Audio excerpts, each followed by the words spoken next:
not that I am come to destroy the law or the prophets. I am not come to destroy, but to fulfill. This actually has to be one of the easiest ones to expose as error. Some go so far as to define the word fulfill to mean done away with. So let's see if that makes sense, shall we? Let's reword that verse to their likening. Think not that I have come to destroy the law or the prophets. I have not come to destroy, but to do away with it. Rather obviously wrong, is it not? In fact, it's actually rather a ridiculous statement. Ever notice how everyone seems to have no problem acknowledging 9 of the 10 commandments? But when it comes to the one and only commandment that the Almighty specifically states to remember, it's this one they forget. Remember the Sabbath day, to keep it holy. 6 days shalt thou labor and do all thy work, but the 7th day is the Sabbath of the Lord thy God. In it thou shalt not do any work, thou, nor thy son, nor thy daughter, thy manservant, nor thy maidservant, nor thy cattle, nor thy stranger that is within thy gates. For in 6 days the Lord made heaven and earth, the sea and all that in them is, and rested the 7th day. Wherefore the Lord blessed the Sabbath day and hallowed it.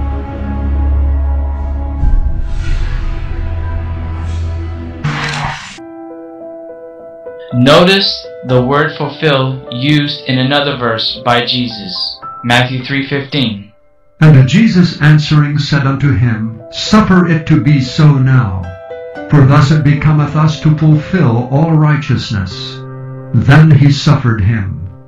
According to their theology and defining of the word fulfill, meaning to do away with, they are now preaching Jesus wanted baptism to do away with righteousness. Ridiculous, isn't it? Jesus went to John to be baptized by him, as the word declares. John wants to be baptized by Jesus instead though. Yet Jesus wants him to go ahead and baptize him anyways, so that he can fulfill all righteousness. Jesus came to magnify the law, people. He came to fulfill it. He came to make it real unto us.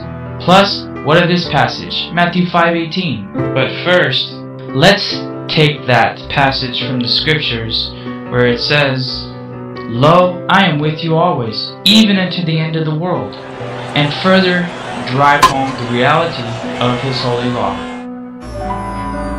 In Matthew 5:18 we read, For verily I say unto you, till heaven and earth pass, one jot, one tittle shall in no wise pass from the law, till all be fulfilled. It says here, until heaven and earth pass away. We understand here that the law of God will be here always, even to the end of the world. Do we not? Fact is, the heavens and the earth have not yet passed away, have they? And all has not been yet fulfilled, has it? And seeing how the earth and heaven are still here, the law must still be binding. And see how the law is still binding? We see that Jesus is still with us, even to the end of the world. Plus, with understanding of the real meaning of the word fulfill here, what is this verse saying? Not one jot or tittle shall pass from the law until all be fulfilled. Shall we rephrase it the way they preach it? They say, For verily I say unto you, till heaven and earth pass, one jot or one tittle shall in no wise pass from the law, till all be done away with. Again, it is rather ridiculous, is it not? The scriptures openly expose them with such ease, it's rather laughable at this point, is it not? I mean, come on, they are saying that not one jot or tittle will pass away till all is done away with? What is that?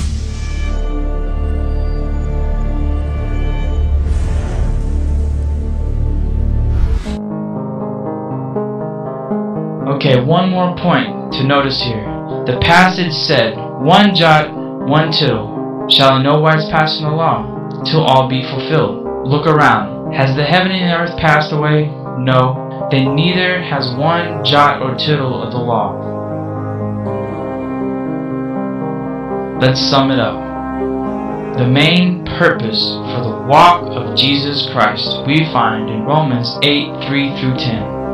For what the law could not do, in that it was weak through the flesh, God sending his own Son in the likeness of sinful flesh and for sin, condemned sin in the flesh, that the righteousness of the law might be fulfilled in us who walk not after the flesh, but after the Spirit.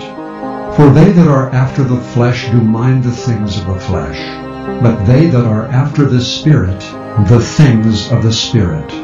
For to be carnally minded is death, but to be spiritually minded is life and peace.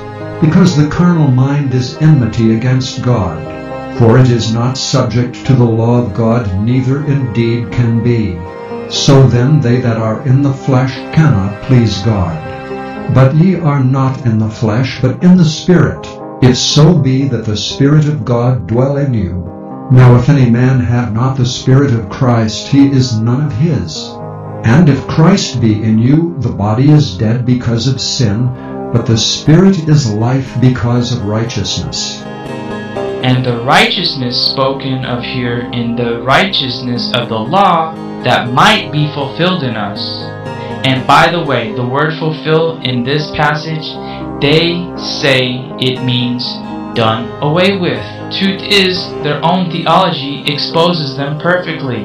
The law Christ came to fulfill was actually the law of Moses that held shadowy elements that point to the cross.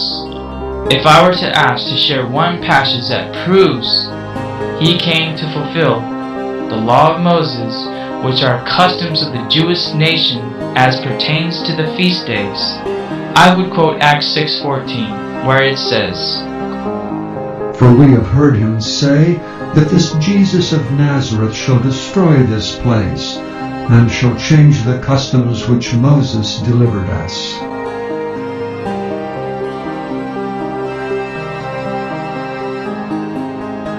One last note, Romans 13:8 and 10.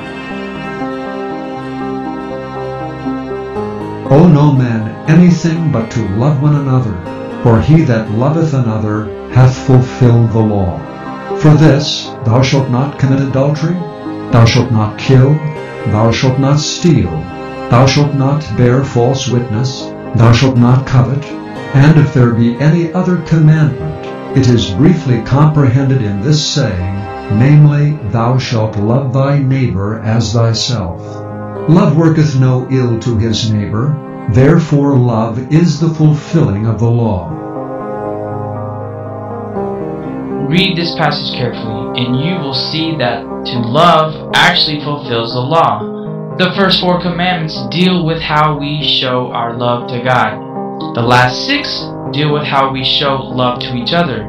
If you love as Jesus did, you will fulfill it.